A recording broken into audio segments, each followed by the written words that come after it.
आप देख रहे हैं न्यूज इनसाइडर के साथ प्रोग्राम स्पेशल रिपोर्ट, जिसमें दिन भर की अहम खबरें पहुंचाएंगे आप तक। कॉकरोच जनता पार्टी पर आगा रहुल्ला का बड़ा बयान, बोले आवाज उठाने वालों को कॉकरोच कहना कहां का इंसाफ है। मैं इस पार्टी में खुद को वॉलंटियर करता हूं। ट्रांसफर्स के नाम पर सरेआम पैसे लिए जा रहे बीजेपी के अशोक कोल का नेशनल कॉन्फ्रेंस हुकूमत को खुला चैलेंज, बोले हिम्मत है तो रविंदर रैना के दावों का जवाब दो। कुर्बानी पर नए कवायद के बाद मगरबी बंगाल में मवेशी कारोबार ठप, ताजिरों ने जाहिर की सख्त परेशानी। मुसलमान बिरादरी ने बड़े मवेशी खरीदने से किया इनकार। मोदी, अमित शाह और आरएसएस गद्दार हैं, इन्होंने मुल्क को बेचने का काम किया है। रायबरेली में जमकर बरसे कांग्रेस रहनुमा राहुल गांधी। कांग्रेस रहनुमा राहुल गांधी के गद्दार वाले बयान पर पीडीपी सरबराह महबूबा मुफ्ती का बयान, बोली मुसलमानों को गद्दार कहने वाली बीजेपी आज अपने ही अल्फाज का सामना कर रही है। जम्मू के सिदरा में रैकाबंदी में कबायली खानदानों के घर गिराने का मामला, फॉरेस्ट राइट्स एक्ट की मुमकिना खिलाफवर्जी पर हुकूमत ने फैक्ट फाइंडिंग कमेटी दी तश्कील। और पहलगाम हमले में सयाहों को बचाते हुए शहीद होने वाले आदिल हुसैन शाह के नाम पर स्कूल का नाम रखा गया। वजीर तालीम सकीना इत्तू बोली, दूसरों की जान बचाने के लिए अपनी जान देना हर किसी के बस की बात नहीं। इस प्रोग्राम को आप तक पहुंचाने में हमारे साथ ताउन किया है ग्लोबल इनोवेशंस कंसल्टेंसी ने, जो कि तालीम के लिए वादी का भरोसेमंद ब्रांड है। स्टार हॉस्पिटल, सनत नगर, श्रीनगर ने, जहां दुनिया के बेहतरीन डॉक्टर्स हर मर्ज का शिफा बख्श इलाज करते हैं। मेंबर पार्लियामेंट आगा सैयद रहुल्ला मेहदी की जानिब से एक बयान दिया गया, जो कि इस वक्त सोशल मीडिया पर जबरदस्त तरीके से वायरल हो रहा है, जहां उन्होंने एक नई इंटरनेट तहरीक कॉकरोच जनता पार्टी यानी सीजेपी के लिए अपनी हिमायत का इजहार किया। आगा रहुल्ला की जानिब से अपने पैगाम में लिखा गया, तो क्या हम उस सत्य पर आ गए हैं जहां पर चीफ जस्टिस हुकूमत से सवाल करने वालों को कॉकरोच और पैरासाइट कहते हैं। जिस शख्स का नाम इंसाफ देना है वो इंसाफ मांगने वालों को कॉकरोच कह रहा है। डियर सीजेपी यानी कॉकरोच जनता पार्टी, मैं इसमें आपको वॉलंटियर करता हूं। उनके इस बयान के बाद ही सोशल मीडिया पर एक नई बहस शुरू हो गई है और लोग जानने की कोशिश कर रहे हैं कि आखिर ये कॉकरोच जनता पार्टी है क्या। दरअसल कॉकरोच जनता पार्टी कोई असल सियासी जमात नहीं, बल्कि इंटरनेट पर जन्म लेने वाली एक तंज़-ओ-मिज़ाह पर मबनी तहरीक है, जो कि बेरोजगारी, करप्शन और निजाम से नाराज नौजवानों की आवाज बनकर उभर रही है। ये पूरा मामला उस वक्त शुरू हुआ जब chief justice of India Suryakant से मंसूब एक बयान सोशल मीडिया पर बड़ी तेजी से वायरल हो गया। इल्जाम ये भी है कि उन्होंने हुकूमत से सवाल करने वाले कुछ लोगों को और बेरोजगार नौजवानों को कॉकरोच और पैरासाइट जैसे अल्फाज से पुकारा। इस बयान के बाद से ही इंटरनेट पर लोगों ने गुस्से के बजाय मजाकिया और तंज भरे अंदाज में खुद को कॉकरोच कहना शुरू कर दिया और धीरे धीरे ये एक डिजिटल तहरीक में तब्दील हो गई। सोशल मीडिया पर हजारों नौजवान इस तहरीक के साथ जुड़ने लगे। मीम्स, वीडियोस और सियासी तनकीद के जरिए लोग निजाम, बेरोजगारी और करप्शन के खिलाफ अपनी आवाज उठाते नजर आए। इस तहरीक का एक डिजिटल मंशूर भी सामने आया, जिसमें कई अहम मुतालबात रखे गए। इनमें सबसे बड़ी बात यह शामिल है कि चीफ जस्टिस रिटायरमेंट के बाद राज्यसभा या फिर किसी सियासी ओहदे पर ना जा सके, ताकि अदलिया की आजादी पर सवाल ना उठ सके। साथ ही पार्टी बदलने वाले एमएलएज और एमपीज पर भी सख्त पाबंदी लगाने और पार्लियामेंट में खवातीन की नुमाइंदगी बढ़ाने का मुतालबा भी किया गया। आगा रहुल्ला मेहदी के इस बयान के बाद कॉकरोच जनता पार्टी का नाम और भी ज्यादा चर्चा में आ गया है। कुछ लोग इसे नौजवानों की मायूसी की आवाज बता रहे हैं, जबकि कुछ लोग इस पूरी तहरीक को इंटरनेट का तंज और सियासी मजाक करार दे रही हैं। लेकिन एक बात साफ है कि सोशल मीडिया के दौर में अब तंज और मजा भी सियासी पैगाम का एक नया जरिया बनता जा रहा है और कॉकरोच जनता पार्टी उसी की एक मिसाल के तौर पर देखी जा रही है। भारतीय जनता पार्टी के सीनियर रहनुमा और पूर्व प्रदेश अध्यक्ष रविंदर रैना की जानिब से नेशनल कॉन्फ्रेंस हुकूमत पर संगीन इल्जामात लगाए गए थे। रविंदर रैना की जानिब से न्यूज इनसाइडर 24/7 के साथ एक खुसूसी इंटरव्यू में दावा किया गया कि जम्मू कश्मीर में इंजीनियर्स के तबादलों के बदले पैसे लिए जा रहे हैं और कुछ वुज़रा इस मामले में मुलव्विस है। उनका एक कहना है कि उनके पास इस बात के पक्के सबूत मौजूद हैं और अगर हुकूमत में हिम्मत है तो इस मामले की खुली जांच करवाई जाए। अब इस मामले में बीजेपी के जनरल सेक्रेटरी अशोक कोल की जानिब से भी खुलकर मैदान में आया गया है। अशोक कोल ने नेशनल कॉन्फ्रेंस हुकूमत को सीधा चैलेंज देते हुए कहा कि अगर रविंदर रैना झूठ बोल रहे हैं तो हुकूमत सामने आकर कहे कि ये तमाम इल्जामात गलत हैं। उनका एक कहना है कि अब ट्रांसफर का पूरा निजाम पैसे पर चल रहा है और करप्शन ने तमाम हदें पार कर दी हैं। अशोक कौल ने अपने बयान में कहा कि आज ट्रांसफर में खुलेआम पैसा चल रहा है, अगर इनमें ताकत है तो रविंद्र रैना को झूठा साबित कर दिखाएं, लेकिन हुकूमत की तरफ से कोई जवाब नहीं दिया गया। इसका मतलब साफ है कि करप्शन में ये लोग भी गले तक डूबे हुए हैं। अशोक कौल की जानिब से कहा गया कि नेशनल कॉन्फ्रेंस की हुकूमत सिर्फ बदइंतजामी और करप्शन का नाम बनकर रह गई है। अशोक कौल ने इल्जाम लगाया कि हुकूमत का सबसे बड़ा डिपार्टमेंट अब ट्रांसफर का डिपार्टमेंट बन गया है, जहां बिना पैसे के काम नहीं होता। इसी दौरान अशोक कौल ने बांडीपुरा के गुरेज इलाके का जिक्र करते हुए हुकूमत की तालीमी नाकामी पर सवाल खड़े किए। उन्होंने कहा कि हाल ही में 10वीं और 12वीं के नतीजे आए हैं, जहां गुरेज के कई स्कूलों का रिजल्ट 0% रहा। उनके मुताबिक जब नए डिप्टी कमिश्नर ने चीफ एजुकेशन ऑफिसर से पूछा कि इतना खराब रिजल्ट आखिर क्यों आया, तो जवाब मिला कि स्कूलों में उस्ताद ही मौजूद नहीं। अशोक कौल के मुताबिक गुरेज के पहाड़ी इलाकों में कई हाई स्कूल और हायर सेकेंडरी स्कूल ऐसे हैं जहां टीचर्स की कमी है और बच्चों की तालीम बुरी तरह मुतासिर हो रही है। उन्होंने कहा कि यह सब कुछ हुकूमत की बदइंतजामी का नतीजा है। अब लगातार से बीजेपी नेशनल कॉन्फ्रेंस हुकूमत से मुतालबा कर रही है कि ट्रांसफर स्कैम और रिश्वतखोरी के इल्जामात पर खामोशी तोड़कर अवाम को सच बताया जाए, साथ ही एक साफ और गैर जानिबदार जांच करवाई जाए ताकि हकीकत सामने आ सके। फिलहाल नेशनल कॉन्फ्रेंस की तरफ से इन इल्जामात पर कोई तफसीली जवाब सामने नहीं आया है, लेकिन जम्मू कश्मीर की सियासत में यह मामला अब गर्मा गया है और आने वाले दिनों में इस पर सियासी तनाव और तेज होने का इम्कान है।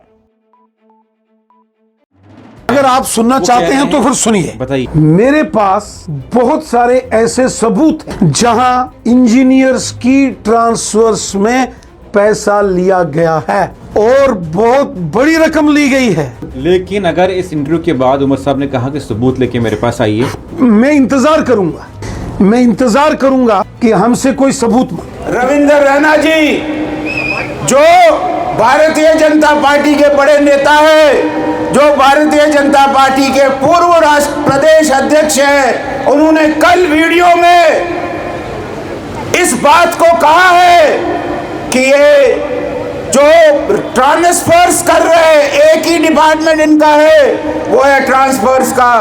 उस ट्रांसफर्स में ये पैसे लेते हैं। अगर इनकी ताकत है तो बताएं रविंद्र रैना को कि आप गलत हो। इन्होंने अपना मुंह नहीं खोला, ऐसे करप्शन में ये कंठ तक, गले तक ये लोग डूबे हुए हैं, ये एनसी के लोग। मगरबी बंगाल से कुर्बानी और मवेशी तिजारत को लेकर एक नया विवाद सामने आया है, जहां पर नए कवायद और पाबंदियों के बाद कई इलाकों में मवेशी का कारोबार बुरी तरह मुतासिर होता नजर आ रहा है। सोशल मीडिया पर इस मामले से जुड़ी वीडियोस तेजी से वायरल हो रही हैं और लोग इस पर मुख्तलिफ राय देते हुए दिखाई दे रही हैं। मिली मालूमात के मुताबिक बीजेपी हुकूमत के नए कवायद के बाद गाय की कुर्बानी पर पाबंदी लगा दी गई। इस फैसले के बाद से कोलकाता जामा मस्जिद के इमाम की तरफ से मुसलमानों से अपील की गई थी कि इस बार गाय की कुर्बानी ना दी जाए और ना ही गाय खरीदी जाए। इस अपील के बाद से कई इलाकों में गायों की खरीदो फरोख्त में अचानक कमी देखने को मिली। इस सूरत हाल के बाद मवेशी तिजारत से जुड़े कई लोगों ने अपनी परेशानी जाहिर की। खासतौर पर एक हिंदू खातून का बयान सोशल मीडिया पर बहुत तेजी से वायरल हो रहा है। वायरल वीडियो में खातून दावा करती नजर आ रही है कि नए कवायद के बाद मवेशी का कारोबार लगभग बंद हो गया है और उसके करीब भी पहुंच चुका है और इस तिजारत पर निर्भर कई घराने सख्त माली मुश्किलात का सामना कर रहे हैं। खातून का कहना है कि पिछले बहुत बड़ी तादाद में मुसलमान ताजिर और खरीदार गायें खरीदते थे, लेकिन नए कवायद के बाद खरीदारी में बहुत ज्यादा गिरावट देखी गई। उनके मुताबिक इसका सबसे ज्यादा नुकसान उन हिंदू घरानों को हुआ है जो कि सालों से इसी तिजारत से अपना घर चलाते हैं। वीडियो में खातून जज्बाती अंदाज में बताती नजर आती है कि उनके घर पर करीब 9 लाख रुपए का कर्ज हो चुका है और माली हालत इतनी खराब हो गई है कि उनके शौहर खुदकुशी तक की बात कर रही हैं। उन्होंने ये भी कहा कि नए कवायद ने छोटे ताजिरों और देहाती घरानों की कमर तोड़ दी है। खातून ने मवेशी की उम्र से जुड़े कवायद पर भी सवाल खड़े किए और कहा कि पहले जो निजाम था उसे दोबारा बहाल किया जाना चाहिए ताकि तिजारत फिर से मामूल पर आ सके। इस बीच वायरल वीडियो में कुछ लोग एहतजाज भी करते नजर आ रहे हैं जो कि इन कवायद के खिलाफ नारेबाजी कर रहे थे। एहतजाज करने वालों का यह कहना है कि हुकूमत को ऐसे फैसले करने से पहले उन लाखों लोगों की माली हालत का भी ख्याल रखना चाहिए था जो कि सीधा या फिर गैर सीधा तौर पर मवेशी तिजारत से जुड़े हुए हैं। उनका यह कहना है कि यह सिर्फ मजहबी या सियासी मामला नहीं बल्कि गरीब और मध्यम तबके के घरानों की रोजी रोटी का सवाल भी है। कांग्रेस रहनुमा राहुल गांधी ने एक बार फिर से वज़ीर-ए-आज़म नरेंद्र मोदी, वज़ीर दाखिला अमित शाह और आरएसएस पर सख्त हमला बोलकर मुल्क की सियासत को गर्म कर दिया है। रायबरेली के दौरे के दूसरे दिन राहुल गांधी ने एक जलसे से खिताब करते हुए मोदी, अमित शाह और आरएसएस को गद्दार करार दिया और इल्जाम लगाया कि ये लोग मुल्क के दस्तूर और इदारों को कमजोर कर रहे हैं। राहुल गांधी रायबरेली में बहुजन स्वाभिमान सभा से खिताब कर रहे थे, जो कि इलाके के इनकलाबी रहनुमा वीरा पसी की याद में मुनक्कद की गई थी। अपने खिताब में राहुल गांधी ने कहा कि जब आरएसएस के लोग आपके घर आए और नरेंद्र मोदी और अमित शाह की बात करें तो उनसे साफ कह दो कि उनकी तंजीम मोदी और अमित शाह गद्दार हैं। राहुल गांधी ने इल्जाम लगाया है कि ये लोग मुल्क को चंद बड़े सनती घरानों के हवाले कर रही हैं और दस्तूर पर हमला कर रही हैं। राहुल गांधी ने कहा कि मोदी हुकूमत हर वक्त दस्तूर को कमजोर करने में लगी हुई है। इल्जाम लगाया गया कि रोजगार गारंटी स्कीम को कमजोर किया गया, जाति बुनियाद पर मर्दमशुमारी नहीं करवाई गई और सिर्फ चंद अमीर ताजिरों को फायदा पहुंचाया जा रहा है। कांग्रेस रहनुमा ने वज़ीर आज़म मोदी के उस बयान का भी जिक्र किया जिसमें लोगों से पेट्रोल डीजल कम इस्तेमाल करने, सोना कम खरीदने और गैर मुल्की सफर कम करने की अपील की गई थी। राहुल गांधी ने दावा किया कि मुल्क की माशियत एक बड़े बहरान की तरफ बढ़ रही है और आने वाले महीनों में महंगाई बहुत ज्यादा बढ़ने वाली है। उन्होंने कहा कि ईरान और अमेरिका के दरमियान जंग की सूरत-ए-हाल से तेल की फराहमी मुतासिर होगी, जिसका सीधा असर हिंदुस्तान पर पड़ेगा। राहुल गांधी के मुताबिक पेट्रोल, डीजल, गैस और खाने पीने की चीजों की कीमतें बहुत ज्यादा बढ़ सकती हैं और आम आदमी को सख्त मुश्किलात का सामना करना पड़ेगा। राहुल गांधी ने इल्जाम लगाया कि इस माशी बहरान का असर अंबानी और अडानी पर नहीं पड़ेगा, बल्कि सिर्फ आम लोग ही इससे मुतासिर होंगे। और दावा किया गया कि बड़े ताजिर रशिया से तेल खरीद कर बाहर बेच रही हैं और उससे पैसे से सियासत को मजबूत किया जा रहा है। आरएसएस के लोग सुन लो, आपने कहा कि मुझे माफी मांगनी चाहिए, मैं कभी माफी नहीं मांगूंगा, फिर बोलूंगा। अमित शाह और नरेंद्र मोदी गद्दार हैं क्योंकि उन्होंने कॉन्स्टिट्यूशन पर आक्रमण किया है। पीपल्स डेमोक्रेटिक पार्टी की सरबराह महबूबा मुफ्ती की जानिब से कांग्रेस रहनुमा राहुल गांधी के उस बयान पर अपना रिएक्शन दिया गया जिसमें राहुल गांधी ने वज़ीर आज़म नरेंद्र मोदी, वज़ीर दाखिला अमित शाह को गद्दार करार दिया था। इस बयान के बाद से ही मुल्क की सियासत में नया हंगामा खड़ा हो गया। शोपियां में सहाफियों से बातचीत करते हुए महबूबा मुफ्ती ने बीजेपी पर सख्त तनकीद की और कहा कि आज बीजेपी वही काट रही है जो उसने खुद बोया था। उन्होंने कहा कि सालों तक बीजेपी मुसलमानों और सेक्युलर लोगों को गद्दार कहती रही, उन पर पाकिस्तान जाने तक के ताने लगाती रही और अब जब राहुल गांधी ने उनके खिलाफ सख्त अल्फाज इस्तेमाल किए हैं तो इतना शोर क्यों मचा रही हैं। महबूबा मुफ्ती की जानिब से कहा गया कि आखिर इतना हंगामा क्यों हो रहा है अगर राहुल गांधी ने कुछ कह दिया। बीजेपी ने ही शुरू से ही मुसलमानों और सेकुलर लोगों को गद्दार कहना शुरू किया था। पहले ये लोग कहते थे कि पाकिस्तान चले जाओ और अब ईरान जाने की बातें करते हैं। उन्होंने मजीद कहा कि मुसलमानों के घरों पर बुलडोजर चलाया गया, लेकिन उस वक्त किसी ने आवाज नहीं उठाई। महबूबा मुफ्ती के मुताबिक बीजेपी की सियासत ने मुल्क में नफरत और तकसीम को हवा दी है और अब वही चीजें उनके सामने आ रही हैं। पीडीपी सदर की जानिब से कहा गया कि ये सब उन्हीं के बोए हुए बीज हैं और अब वही उन्हें सामने आ रही हैं। दरअसल राहुल गांधी की जानिब से उत्तर प्रदेश के रायबरेली में एक रैली के दौरान ही बीजेपी और आरएसएस पर सख्त हमला बोलते हुए कहा गया है कि मोदी हुकूमत की पॉलिसीज ने मुल्क की माशियत को नुकसान पहुंचा दिया और मुल्क के इदारों और दस्तूर पर हमला कर दिया। जम्मू कश्मीर में सिदरा के रेकाबंदी इलाके में कबायली घरों को गिराने जाने के मामले पर अब एक नया मोड़ सामने आया है। जम्मू कश्मीर के ट्राइबल अफेयर्स डिपार्टमेंट ने इस पूरे मामले की जांच के लिए एक फैक्ट फाइंडिंग कमेटी तश्कील देने का हुक्म कर दिया। हुकूमती हुक्म के मुताबिक ये कमेटी इस बात की तहकीक करेगी कि क्या कबायली खानदानों के घर गिराने के दौरान फॉरेस्ट राइट्स एक्ट 2006 की खिलाफ वर्जी हुई या नहीं। यह हुक्म 20 मई 2026 को गवर्नमेंट ऑर्डर नंबर 18 JK-TAD साल 2026 के तहत जारी किया गया। हुकूमत की तरफ से बनाई गई इस कमेटी में मोहम्मद मुमताज अली जो कि ट्राइबल अफेयर्स डिपार्टमेंट के डायरेक्टर हैं और मुजम्मिल हसन चौधरी जो कि डायरेक्टर ऑफ ट्राइबल अफेयर्स में असिस्टेंट डायरेक्टर हैं, उन्हें शामिल किया गया है। कमेटी को हिदायत दी गई है कि वो पूरे मामले की जांच करके 7 दिन के अंदर अपनी रिपोर्ट हुकूमत को पेश कर लें। कमेटी ये देखेगी कि घर गिराने की कार्रवाई के दौरान ही फॉरेस्ट राइट्स एक्ट के कवानीन और कबायली लोगों के हकूक का कितना ख्याल रखा गया। दरअसल कुछ रोज पहले ही जम्मू के सिदरा इलाके के रेकाबंदी में कबायली और नोमैडिक खानदानों के घर गिराए जाने की खबरें सामने आई, जिसके बाद से सियासी और समाजी सतह पर काफी तनकीद देखने को मिली। कई लोगों ने इस कार्रवाई को कबायली लोगों के हकूक के खिलाफ करार दिया और मामले की गैर जानिबदार जांच का भी मुतालबा किया। और जनूबी कश्मीर के हपतनार इलाके से एक जज्बाती और फखर भरी खबर सामने आई है, जहां पर पिछले साल पहलगाम में हुए दहशतगर्द हमले के दौरान अपनी जान देकर सयाहों की हिफाजत करने वाले बहादुर टूरिस्ट गाइड आदिल हुसैन शाह को खराज अकीदत पेश करते हुए एक स्कूल उनके नाम से मंसूब कर दिया गया।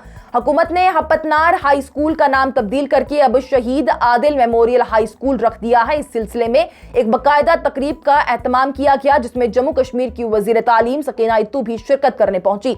तकरीब से खिताब करते हुए सकीना इत्तू ने कहा कि आदिल हुसैन शाह की कुर्बानी को कभी भुलाया नहीं जा सकता। उन्होंने कहा कि आदिल ने सिर्फ जम्मू कश्मीर की ही नहीं बल्कि पूरे मुल्क में अपनी बहादुरी की मिसाल छोड़ दी।